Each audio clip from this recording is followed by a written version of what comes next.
정부의 강한 항의에도 불구하고 일본 정부는 도쿄올림픽 홈페이지 지도에 독도를 일본 영토로 표시한 것을 수정하지 않은 채 버티고 있습니다.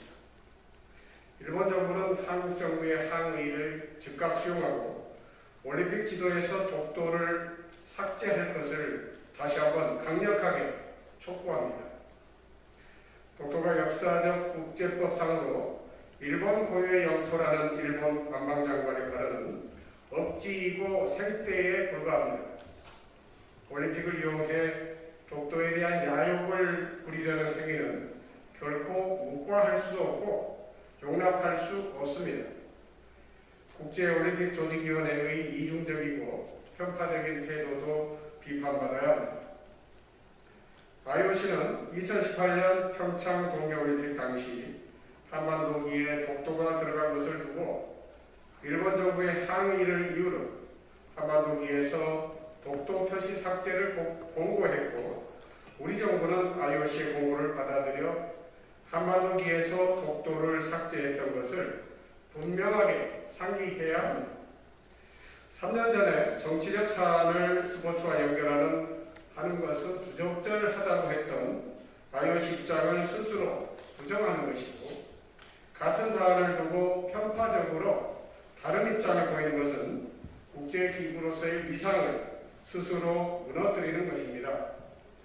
IOC는 평창 동계올림픽 때와 동일하게 일본 정부에도 독도 삭제를 공식적으로 요청할 것을 촉구합니다. 그래야만 IOC 위상을 제대로 세울 수 있다는 점을 명심하기 바랍니다. 올림픽을 앞두고 독도를 둘러싼 일본 정부의 잘못된 행위가 수정될 때까지 더불어민주당과 정부는 모든 방법을 동원해 강력히 대응해 나갈 것입니다.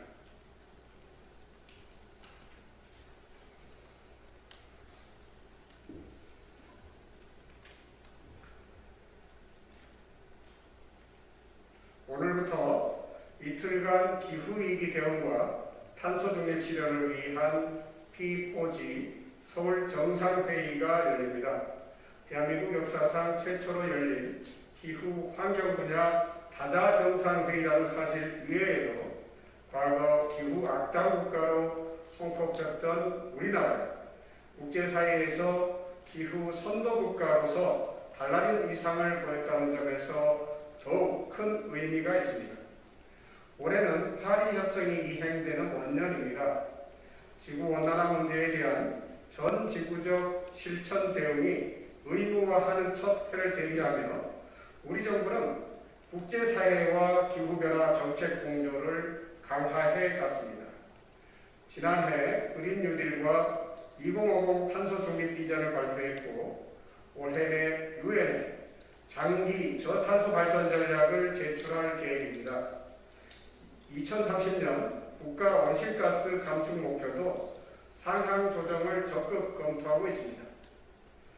2050 탄소 중립 시대를 대비해 개개인의 생활 방식부터 국가의 에너지 체계를 전환해 가야 합니다. 신기후 변화 체제에 발맞춰 지구의 안전을 위협하는 탄소 배출 산업보다 재생에너지, 수소, 에너지 IT 등 에너지 신산업을 육성하는 데 주력해야 합니다. 더불어민주당과 문재인 정부는 2050 탄소 중립 사회의 체질 개선을 위해 경제와 산업, 사회 등 전반에 걸쳐서 대한민국의 새로운 도약을 준비하고 있습니다. 저탄소 산업 생태계 조성과 녹색 금융 활성화를 비롯해 지역 주도형 전략 수립과 일자리 창출, 제로 에너지 건축물 의무화 등을 통한 주거 환경 개선 등 순차적으로 풀어가겠습니다.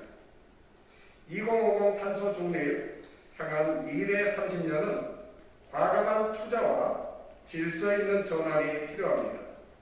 대한민국의 담대한 비전이 안정적으로 추진될 수 있도록 법 제도적 지원을 다하겠습니다.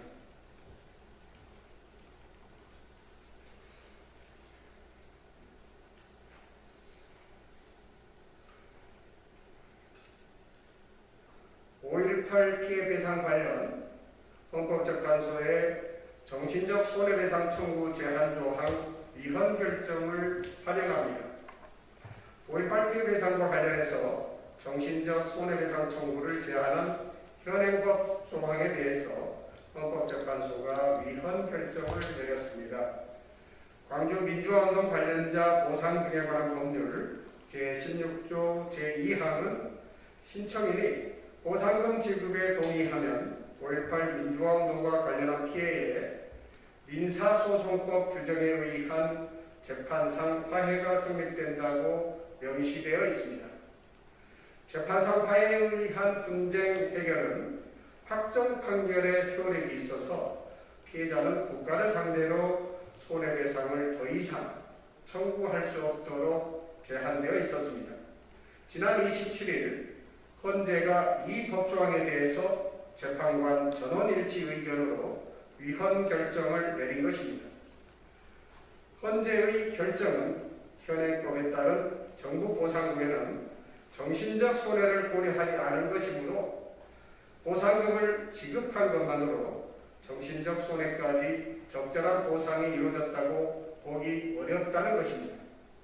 국가보상금은 생활 안정과 복지 향상을 위한 지원금인 만큼 정신적 손해에 대한 국가 배상을 별도로 청구할 수 있다는 취지입니다.